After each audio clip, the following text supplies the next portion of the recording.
Welcome to focus. T20 world cup మరో 3 రోజుల్లో ప్రారంభమవబోతోంది. ఇంతలోనే పాకిస్తాన్ జట్టు భారత్తో మ్యాచ్ను బాయ్కాట్ చేసింది. టీమిండియాతో ఆడేది లేదని స్పష్టం చేసింది. మొన్న బంగ్లాదేశ్ ఆడబొమ్మని ప్రకటిస్తే ఇప్పుడు దాయాది జట్టు బెదిరింపులకు దిగుతోంది. తటస్థ వేదికలో భారత్తో మ్యాచ్కు దూరమని స్పష్టం చేసింది. ఇదే అంశంపై వాటి ఫోకస్ చూద్దాం. ఇండియా పాకిస్తాన్ మ్యాచ్ అంటేనే యుద్ధంలా ఉంటుంది. రెండు జట్ల ఆటగాళ్లు వార్ చేస్తున్నట్టు మైదానంలో తలపడతారు. కోట్ల మంది టీవీలకి అతుక్కుపోతారు. బాల్ టు బాల్ బెట్టింగ్ జరుగుతుంది. ప్రపంచంలోనే ఏ మ్యాచ్కు లేని డిమాండ్ దాయాదుల సమరానికి మాత్రమే సొంతం. రెండు దేశాల మధ్య ఎలాంటి మ్యాచ్ జరిగినా ఆ ఉత్కంఠే వేరు. నరాలు తెగే ఉత్కంఠ, బాల్ టు బాల్ టెన్షన్, మ్యాచ్కు వేల కోట్ల బెట్టింగ్. క్రికెట్ను రాజకీయం చేస్తున్న పాక్ టీ20 వరల్డ్ కప్ మ్యాచ్లు ప్రారంభం కాకముందే వేడి రాజుకుంటోంది. మొన్నటి వరకు బంగ్లాదేశ్ మొండితనం చూపిస్తే తాజాగా దాయాది పాకిస్తాన్ ఓవర్ యాక్షన్ చేస్తోంది. రెండు దేశాలు ప్రపంచ మెగా టోర్నీ అపహాస్యం చేసేలా వ్యవహరిస్తున్నాయి. ముఖ్యంగా పాకిస్తాన్ క్రీడా స్ఫూర్తికి విరుద్ధంగా వ్యవహరిస్తోంది. క్రికెట్ను రాజకీయం చేస్తోంది. ఈ నెల 15న శ్రీలంకలోని ప్రేమదాస స్టేడియంలో తటస్థ వేదికపై భారత్తో పాక్ మ్యాచ్ ఆడాల్సిందే. అయితే ఎలాంటి కారణం చూపకుండా తాము టీమిండియాతో మ్యాచ్ ఆడబోమంటూ అసంబద్ధ ప్రకటనలు చేస్తోంది. భారత్తో ఆడాల్సిన మ్యాచ్ను బాయ్కాట్ చేస్తున్నట్లుగా ప్రకటన చేసింది. అయితే ఈ నిర్ణయం కేవలం భారత్ పాక్ మ్యాచ్ మాత్రమేనని, టోర్నీలో మిగతా జట్లతో షెడ్యూల్ ప్రకారం ఆడేందుకు సిద్ధమేనని పాక్ తెలిపింది. టీ20 ప్రపంచ కప్లో భారత్తో మ్యాచ్ ఆడేందుకు తమ జట్టును అనుమతించమని పాకిస్తాన్ ప్రభుత్వం తేల్చి చెప్పడంతో ఐసీసీ కఠిన చర్యలకు సిద్ధమైంది. ఇందుకోసం పీసీబీకి అంతర్జాతీయ క్రికెట్ కౌన్సిల్ 48 గంటల డెడ్ లైన్ విధించింది. దాయాది జట్లు మ్యాచ్ ఆడితే సరే, లేదంటే సీరియస్ యాక్షన్కు రెడీ అవుతోంది. భారత్తో పాక్ ఆడకపోతే అంతర్జాతీయ క్రికెట్ నుంచి ఆ జట్టును బహిష్కరించే అవకాశమూ లేకపోలేదు. ఇదే జరిగితే ఐసీసీ టోర్నమెంట్లను నిర్వహించే హక్కులను పాక్ కోల్పోయే ప్రమాదముందని క్రికెట్ పండితులు విశ్లేషిస్తున్నారు. పాకిస్తాన్ సూపర్ లీగ్లో విదేశీ ఆటగాళ్లు పాల్గొనే విషయంలో నిరభ్యంతర పత్రాలు పొందడంలో ఐసీసీ ఆంక్షలు విధించే అవకాశం ఉంది. ఐసీసీ ఆదాయం నుంచి పాకిస్తాన్కు దక్కాల్సిన వాటాను సైతం నిలిపేసే అవకాశం ఉంది. దీంతో పాకిస్తాన్కు తీవ్ర ఆర్థిక నష్టం సంభవించే అవకాశం ఉంది. పాకిస్తాన్ అన్ని రకాల అంతర్జాతీయ క్రికెట్ నుంచి బహిష్కరించాలన్న నిర్ణయం ఐసీసీ తీసుకునే అవకాశం ఉంది. కొన్ని రోజుల్లో టోర్నీ ప్రారంభం కానుండటంతో ఈ సమస్యను పరిష్కరించడానికి ఐసీసీ తీవ్రంగా ప్రయత్నాలు చేస్తోంది. ఈ 15న పాక్ మైదానంలో దిగేలా ఒప్పించేందుకు ప్రయత్నాలు జరుగుతున్నాయి. ప్రపంచ క్రికెట్లో భారత్ పాకిస్తాన్ మధ్య మ్యాచ్లకున్న డిమాండ్ అంతా ఇంత కాదు. ఇరు దేశాల మధ్య దౌత్య సంబంధాలు సరిగా లేనప్పటికీ 2012 నుంచి ఐసీసీ ప్రధాన టోర్నమెంట్లలో ఈ రెండు జట్లను ఒకే గ్రూపులో ఆడిస్తోంది. ప్రస్తుత పరిణామాల దృష్ట్యా భారత్ పాక్ మధ్య మ్యాచ్ జరగకపోతే అది క్రికెట్ వాణిజ్యంపై తీవ్ర ప్రభావం చూపే అవకాశం ఉంది. ఒక్క భారత్ పాక్ మ్యాచ్ ఇతర దేశాల క్రికెట్ బోర్డులకు పరోక్షంగా ఆర్థిక సాయం చేస్తుందంటే ఈ మ్యాచ్ కున్న క్రేజ్ ను అంచనా వేయొచ్చు. ప్రసార హక్కులు, ప్రకటనలు, స్పాన్సర్షిప్లు, టికెట్లు, బెట్టింగ్లు వంటి ఇతర వాణిజ్య కార్యకలాపాలు భారీగా ఉంటాయి. ఇవన్నీ కలిసి చూస్తే ఒక్క భారత్ పాక్ టీ20 మ్యాచ్ విలువ సుమారు 4,500 కోట్లుంటుందని క్రికెట్ పండితులు అంచనా వేస్తున్నారు. మరే ఇతర క్రికెట్ మ్యాచ్ కూడా దీనికి దరిదాపుల్లోకి రాదు. ఈ మ్యాచ్ సమయంలో 10 సెకండ్ల యాడ్ ధరే దాదాపు 25 లక్షల నుంచి 40 లక్షల వరకు పలుకుతుంది. ఒక్క భారత్ పాక్ మ్యాచ్ నుంచే ప్రకటనల ద్వారా 300 కోట్ల ఆదాయం వస్తుందని అంచనా. ఒకవేళ దాయాదుల మ్యాచ్ రద్దయితే ప్రసారకర్తలకు తీవ్ర నష్టం వాటిల్లే ప్రమాదం ఉంది. ప్రసారకర్తలు తమ డబ్బును వెనక్కడిగితే ఆ నష్టాన్ని ఐసీసీ భరించాల్సి ఉంటుంది. చివరకు అది సభ్య దేశాల బోర్డులపై పడుతుంది.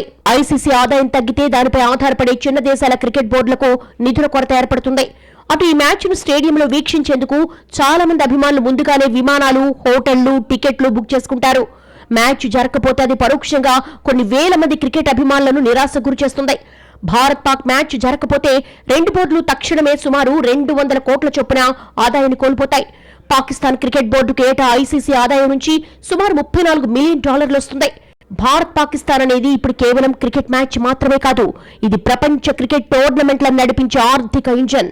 ఈ మ్యాచ్ నుంచి పాక్ తప్పుకోవడం అంటే కేవలం ఒక ప్రపంచ కప్పుకు నష్టం కలిగించడం మాత్రమే కాదు, ఇది ప్రసారకర్తలు, ఐసీసీ, స్పాన్సర్లు, అభిమానులందరినీ కుదిపేస్తుంది. అన్నిటికంటే ముఖ్యంగా ఈ మ్యాచ్ ను వదులుకున్నందుకు పీసీబీ భారీ మూల్యం చెల్లించాల్సి వస్తుంది. ఒకవేళ పాక్ ఈ మ్యాచ్ ను బహిష్కరిస్తే ఆ నిర్ణయం వారికి చాలా కాలం పాటు వెంటాడడం ఖాయంగా కనిపిస్తుంది. భారత్తో మ్యాచ్ను పాక్ బహిష్కరించడంపై ఐసీసీ ఆందోళన వ్యక్తం చేసింది. అయితే పాకిస్తాన్ ప్రభుత్వ నిర్ణయం తమ దృష్టికొచ్చిందన్న ఐసీసీ వర్గాలు పీసీబీ నుంచి అధికారిక సమాచారం కోసం ఎదురు చూస్తామని వెల్లడించాయి. ఇలాంటి మేజర్ టోర్నీల్లో మ్యాచ్ను బహిష్కరించడం సరికాదని అభిప్రాయపడింది. పాకిస్తాన్ ప్రభుత్వ నిర్ణయం ప్రపంచ క్రీడా నియమాలకు విరుద్ధమని తెలిపింది. ఎంపిక చేసిన మ్యాచ్లే ఆడాలనే పాక్ వైఖరి ఆమోదయోగ్యం కాదని స్పష్టం చేసింది.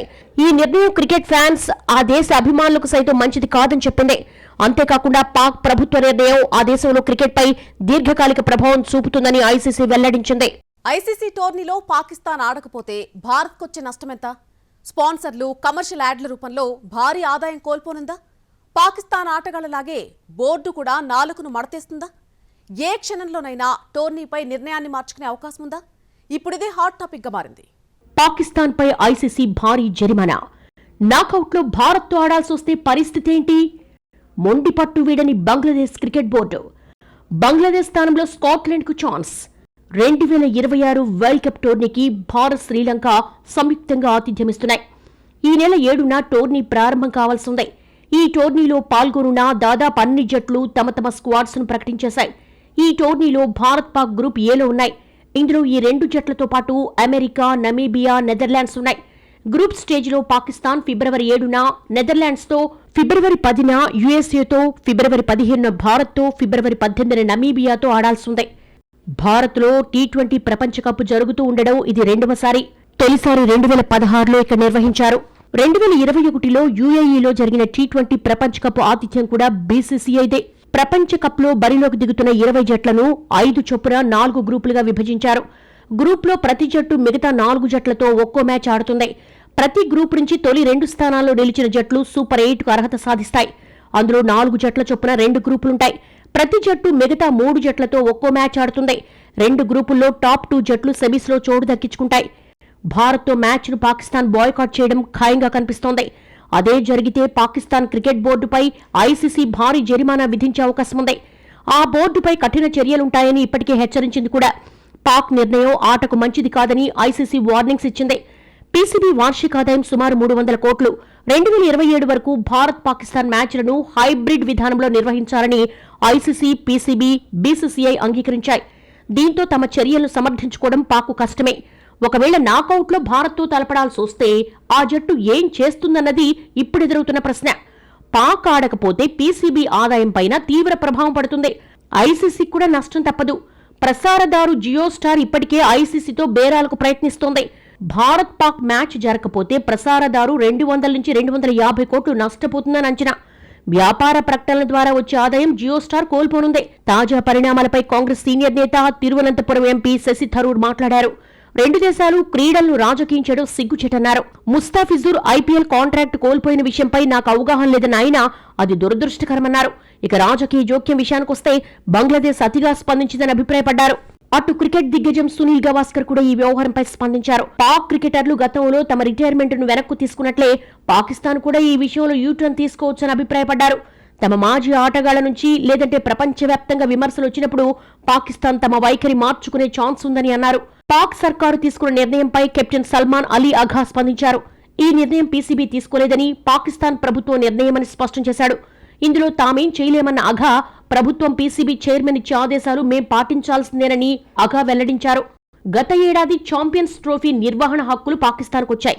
అయితే ఆటగాళ్ల భద్రత కారణం వల్ల కొన్నేళ్ల నుంచి టీమిండియా ఆ దేశంలో పర్యటించలేదు. కానీ టోర్నీని పూర్తిగా పాక్లోనే నిర్వహించేందుకు పీసీబీ పట్టుబట్టింది. కొంత హైడ్రామా తర్వాత భారత్ మ్యాచ్లను దుబాయ్లో నిర్వహించేందుకు పీసీబీ అంగీకరించింది. దీంతో 2025 ఛాంపియన్స్ ట్రోఫీలో హైబ్రిడ్ పద్ధతిలో ఫైనల్ సహా టీమిండియా తమ మ్యాచ్లను దుబాయ్లో ఆడింది. భద్రతా కారణాలతో ఐసీసీ టోర్నీకి దూరం కావాలని ఓ జట్టు నిర్ణయం తీసుకోవడం ఇదేం కొత్త కాదు. గతంలో పలుమార్లు ఆయా జట్లు ఇలాంటి నిర్ణయాలు తీసుకున్నాయి. మరోవైపు టీ20 వరల్డ్ కప్లో ఆడేందుకు భారత్కు రాకూడదంటూ బంగ్లాదేశ్ క్రికెట్ బోర్డు మొండిపట్టు వేయడం లేదు. ఈ టోర్నీలో ఆడేందుకు రాకపోతే మరో జట్టుకు అవకాశం ఇస్తామని ఐసీసీ వార్నింగ్ ఇచ్చినా బంగ్లా తమ నిర్ణయాన్ని మార్చుకోలేదు. భద్రతా కారణాల దృష్ట్యా తమ జట్లను భారత్కు పంపే ప్రసక్తే లేదని పీసీబీ తేల్చి చెప్పింది. బంగ్లా జట్టు వరల్డ్ కప్ ఆడేందుకు ఇప్పటికీ సిద్ధంగా ఉందని, కానీ తమ మ్యాచ్లను శ్రీలంకకు షిఫ్ట్ చేయాలని మరోసారి ఐసీసీని పీసీబీ కోరింది. అయితే షెడ్యూల్ ప్రకారం బంగ్లాదేశ్ జట్టు భారత్తో మ్యాచ్లు ఆడాల్సిందేనని ఐసీసీ స్పష్టం చేసింది. తమ మ్యాచ్ల వేదిక మార్చాలంటూ చేసిన విజ్ఞప్తిని తిరస్కరించింది. బంగ్లాదేశ్ తన గ్రూప్ మ్యాచ్లన్నిటికీ భారత్ రాకపోతే ఆ దేశ ప్రయాణం అక్కడితోనే ముగిసిపోతుంది. బంగ్లాదేశ్ భారీ జరిమానాలు ఎదుర్కోవాల్సి ఉంటుంది. మెగా ఈవెంట్లో పాల్గొంటామని సంతకం చేశాక తప్పుకుంటే ఐసీసీ నుంచి వచ్చే నిధులు నిలిచిపోతాయి. భవిష్యత్తులో జరిగే ఇతర వరల్డ్ కప్ల నుంచి కూడా బంగ్లాదేశ్ను తాత్కాలికంగా నిషేధించే అవకాశం ఉంటుంది. ఐసీసీ ఆదేశాలను ధిక్కరిస్తే టీవీ రైట్స్, స్పాన్సర్షిప్ల రూపంలో వచ్చే కోట్ల రూపాయల ఆదాయాన్ని బంగ్లాదేశ్ కోల్పోవాల్సి వస్తుంది. ఇలాంటి నిర్ణయం తీసుకుంటే అంతర్జాతీయ క్రికెట్లో బంగ్లాదేశ్ ఏకాకయ్యే ప్రమాదం ఉందని విశ్లేషకులు హెచ్చరిస్తున్నారు. బంగ్లాదేశ్ క్రికెట్ బోర్డు తీసుకున్న నిర్ణయం స్కాట్లాండ్ క్రికెట్ జట్టుకు కలిసొచ్చిందనే చెప్పొచ్చు. భద్రతా కారణాలతో వరల్డ్ కప్ లో ఆడేందుకు భారత్ కు రావడానికి నిరాకరించిన బంగ్లాను ఐసీసీ టోర్నీ నుంచి తొలగించింది. ఆ స్థానంలో ర్యాంకింగ్స్ ప్రకారం స్కాట్లాండ్ ఎంపిక చేసింది. దీంతో అసలు రేసులోనే లేని జట్టు ఏకంగా టోర్నమెంట్ కు దూసుకొచ్చేసింది. బంగ్లా స్థానాన్ని తమ జట్టుతో రీప్లేస్ చేస్తున్నట్లుగా ఐసీసీ ప్రకటించగానే స్కాట్లాండ్ సోషల్ మీడియాలో ఓ పోస్ట్ షేర్ చేసింది. టీమిండియా మ్యాచ్ ఆడేందుకు రెడీ అవుతుంటే పాకిస్తాన్ మాత్రం మొండి వైఖరిని చూపిస్తోంది. పాకిస్తాన్ ఫోర్స్ మెజూర్ క్లాస్పై ఆశలు పెట్టుకుంది. టోర్నీ నియమాలను ఉల్లంఘిస్తే పాకిస్తాన్ క్రికెట్ బోర్డుపై భారీ జరిమానాలు విధించబోతోంది ఐసీసీ. ఆ జట్టును అంతర్జాతీయ టోర్నీల నుంచి బహిష్కరించే అవకాశాలు కూడా ఉన్నాయి. భారత్ పాక్ మ్యాచ్ అంటేనే హై వోల్టేజ్, ఫోర్స్ మెజ్యూర్ క్లాజ్ నమ్ముకున్న పాక్. ఒక జట్టు గ్రౌండ్లో రాకపోతే 4 ఫీట్. సెమీస్ రేస్లో పాక్కు అడ్డంకులేనా? క్రికెట్ ప్రపంచంలో భారత్ పాకిస్తాన్ మ్యాచ్ అంటేనే హై వోల్టేజ్ ఎమోషన్. కానీ ఫిబ్రవరి 15న కొలంబో వేదికగా జరగాల్సిన ఈ హై వోల్టేజ్ పోరు ఇప్పుడు కన్ఫ్యూజన్లో పడింది. పాక్ ప్రభుత్వం తమ జట్టును భారత్లో ఆడవద్దని ఆదేశించింది. దీంతో ఐసీసీ నిబంధనల ప్రకారం అసలు ఏం జరగబోతోందనే చర్చ మొదలైంది. ఒక పక్క పాక్ తన మొండితనాన్ని ప్రదర్శిస్తూ ఉంటే, మరోవైపు టీమిండియా మాత్రం స్కెడ్యూల్ ప్రకారం ప్రాక్టీస్ చేస్తూ మ్యాచ్కు రెడీ అవుతోంది. అసలు పాక్ నమ్ముకున్న ఫోర్స్ మెజ్యూర్ క్లాజ్ అంటే ఏంటి? ఈ వివాదం వల్ల ఆ జట్టుకొచ్చే నష్టాలేంటన్న దానిపై చర్చ జరుగుతోంది. ఐసీసీ నిబంధనల ప్రకారం ఒక జట్టు మైదానంలోకి రావడానికి నిరాకరిస్తే దానిని 4 ఫీట్గా పరిగణిస్తారు. ఇలాంటి పరిస్థితుల్లో ప్రత్యర్థి జట్టుకు 2 పాయింట్లు కేటాయిస్తారు. ఒకవేళ భారత్ కొలంబో పర్యటనకు వెళ్లకపోతే అప్పుడు మ్యాచ్ రద్దై ఇద్దరికీ చెరో పాయింట్ వచ్చేది. కానీ ఇక్కడ భారత్ ఆడేందుకు సిద్ధంగా ఉంది కాబట్టి పాక్ రాకపోతే ఆ నష్టం పూర్తిగా పాకిస్తాన్కే ఉంటుంది. దీనివల్ల వారి నెట్ రన్ రేట్ భారీగా తగ్గిపోతుంది. ఇది సెమీఫైనల్ రేస్లో వారికి పెద్ద అడ్డంకిగా మారొచ్చు. పాకిస్తాన్ క్రికెట్ బోర్డు ఇప్పుడు ఫోర్స్ మెజ్యూర్ అనే అంశాన్ని తెరపెక్కిస్తోంది. సాధారణంగా ప్రకృతి విపత్తులు, యుద్ధాలు లేదా ఊహించని సంక్షోభాలు వచ్చినప్పుడు ఈ క్లాజ్ను వాడుతూ ఉంటారు. అంటే తమ నియంత్రణలో లేని కారణాల వల్ల ఆడలేకపోతున్నామని చెప్పడమే ఉద్దేశం. అయితే రాజకీయ అభ్యంతరాలను ఫోర్స్ మెజ్యూర్ కిందకు తీసుకురావడం చాలా కష్టమని ఐసీసీ వర్గాలు చెప్తున్నాయి. క్రీడాకారుల భద్రతకు స్పష్టమైన ముప్పుంటే తప్ప ఫోర్స్ మెజ్యూర్ కింద పరిగణించరు. కేవలం ప్రభుత్వ ఆదేశాల పేరుతో ఈ క్లాజు వర్తించదని నిపుణులు అభిప్రాయపడుతున్నారు. వరల్డ్ కప్ చరిత్రలో జట్లు ఆడడానికి నిరాకరించడం ఇది మొదటిసారి కాదు. 1996లో భద్రతా కారణాల దృష్ట్యా ఆస్ట్రేలియా, వెస్టిండీస్ జట్లు శ్రీలంకలో ఆడేందుకు నిరాకరించాయి. 2003లో ఇంగ్లాండ్ జింబాబ్వేతో, న్యూజిలాండ్ కెన్యాలో ఆడేందుకు నో చెప్పాయి. ఆ సమయాల్లో కూడా ఐసీసీ నిబంధనల ప్రకారం ప్రత్యర్థి జట్లకే పాయింట్లు కేటాయించారు. ఇటీవల జింబాబ్వే, న్యూజిలాండ్ అండర్-19 జట్టు కూడా ఇదే తరహాలో తప్పుకున్నప్పుడు ఐసీసీ కఠినంగానే వ్యవహరించింది. భారత జట్టు తన ప్రణాళికలో ఏ మార్పు చేయలేదు. కెప్టెన్ సూర్యకుమార్ యాదవ్ స్కెడ్యూల్ ప్రకారం టాస్ కోసం మైదానంలోకి అడుగు పెడతారు. ఒకవేళ నిర్ణీత సమయానికి పాక్ కెప్టెన్ సల్మాన్ అలీ అఘా రాకపోతే మ్యాచ్ రిఫరీ అధికారికంగా భారత్ను విజేతగా ప్రకటిస్తారు. ఇప్పటికే ఐసీసీ విషయంలో పాకిస్తాన్ను హెచ్చరించింది. టోర్నీ నియమాలను ఉల్లంఘిస్తే పాక్ క్రికెట్ బోర్డుపై భారీ జరిమానాలతో పాటు సస్పెన్షన్ విధించే అవకాశం కూడా ఉందని తెలుస్తోంది. తాజాగా ప్రపంచ కప్లో భారత్కు ఇబ్బందులు సృష్టించాలని పాక్ ప్రయత్నిస్తున్నా అది ఆదేశానికి ఎదురుదెబ్బలు తగిలేలా పరిస్థితులు తయారయ్యాయి. అసలే పాకిస్తాన్లో పర్యటించేందుకు ఏ జట్టు ముందుకు రావడలేదు. ఇలాంటి పరిస్థితుల్లో భద్రతా కారణాలు చూపి ఐసీసీ టోర్నీ బహిష్కరిస్తే మూలిగే నక్కపై తాటికాయ పడ్డట్లు తయారవుతుంది. ఈ ప్రపంచ కప్లో పాకిస్తాన్ పాల్గొనకుండా నిర్ణయం తీసుకుంటే ఆ జట్టు ఇతర దేశాలతో ఆడే ద్వైపాక్షిక సిరీస్లు రద్దు చేయాలన్న ఆలోచనలో ఐసీసీ ఉంది. అంతేకాకుండా తమ దేశీవాళీ టోర్నమెంట్ పాకిస్తాన్ సూపర్ లీగ్లో ఆడేందుకు ఫారిన్ ఆటగాళ్లకు నిరభ్యంతర పత్రం ఇచ్చేందుకు నిరాకరించేందుకు రెడీ అవుతోంది.